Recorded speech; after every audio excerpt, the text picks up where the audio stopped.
এই জীবন কেন এত রং বদলায়, কখনো কালো মেঘ, কখনো ঝোড়বে, কখনো প্রেমের আবেগে সে নিজেকে জড়ায়।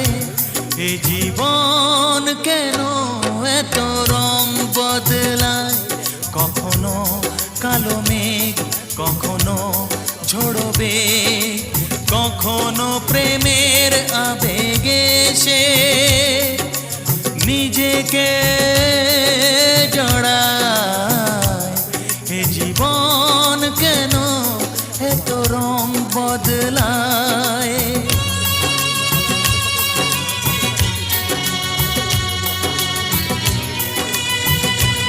উপরের অংশগুলো ফেলে দিয়ে ভেতরের অংশটুকু নিতে হবে। আর শুকনো খোলায় টালতে টালতে রসুনের ভেতরটা অনেকটা নরম হয়ে যায়, তখন এইভাবে চাপলেই রসুনের ভেতরের অংশগুলো বেরিয়ে আসে। আর হ্যাঁ, আজকে রসুনের ভর্তাটা হাতে টিপেই বানানো হবে। চাইলে তোমরা শিলে বেটেও ভর্তাটা বানাতে পারো, তবে এইভাবে হাতে টিপা ভর্তার মজাই আলাদা। এবার পেঁয়াজ রসুন সবকিছু একসাথে হাত দিয়ে এভাবে ভর্তা করে নিতে হবে। এই পর্যায়ে রসুনের ভর্তার এত সুন্দর একটা ঘ্রাণ আসছিল, বিশেষ করে রসুন ভাজা থেকে শুরু করে এখন অব্দি অনেক সুন্দর একটা স্মেল। আর একটু ঝাল আর ঝাঁঝের জন্য এখানে খাঁটি সরিষার তেল দিয়ে দিই। সরিষার তেলে ভর্তাটা অনেক বেশি মজা লাগে খেতে। সরিষার তেল দিয়ে এভাবে ভর্তাটা মাখিয়ে লাস্টে আরো একটু সরিষার তেল দিয়ে দিল যেন ঝাঁজটা একটু ভালো হয়। তাছাড়া রসুন তো এমনিতে একটা ঝাঁঝালো মশলা, তার সাথে এরকম খাঁটি সরিষার তেলের কম্বিনেশনটা তো দারুণ লাগে। এদিকে ভর্তাটা দেখেই তো আমার মুখে পানি চলে আসে, কারণ যেভাবে ভর্তাটা মাখানো হচ্ছিল দেখে যে কারোই লোভ লেগে যাবে। তো গাইস, রসুনের ভর্তা বানানো ডান। এবার একটা পাত্রের মধ্যে তুলে নিল। উফ, ভর্তার ঘ্রাণে তো আমি পুরো অস্থির হয়ে গেছি খাওয়ার জন্য। আর এই হলো আমাদের গ্রামের রসুনের ভর্তার ফাইনাল লুক। মাশাআল্লাহ, দেখতে তো খুবই লোভনীয় লাগছিল, আর আমার সহ্যই হচ্ছিল না কখন খাবো। প্লেটে বেশ অনেকটা গরম গরম ভাত নিয়ে নিলাম, আর নিয়ে নেব রসুনের ভর্তা। আজকে তো আমি আর ডায়েট ফাইট কিছুই করব না, কারণ ভর্তা হলে আমি একটু ভাত বেশি খাই। তাই প্লেট ভর্তি ভাতের সাথে অনেকটা পরিমাণ রসুনের ভর্তা নিয়ে নিলাম। আর এই ভর্তাটা গরম গরম ঝরঝরা ভাতের সাথে খেতে বেশি মজা। প্রথমে একটু একটু করে ভর্তা নিয়ে গরম ভাতের সাথে মাখিয়ে নিলাম। আমি যে একটু সময় নিয়ে ভাত মাখাবো সেই ধৈর্যটাও পাচ্ছিলাম, কখন মুখে পড়বো এটা নিয়ে অস্থির হয়ে যাচ্ছিল। আর বিশ্বাস করো, একটা লোকমা যেই না মুখে দিলাম,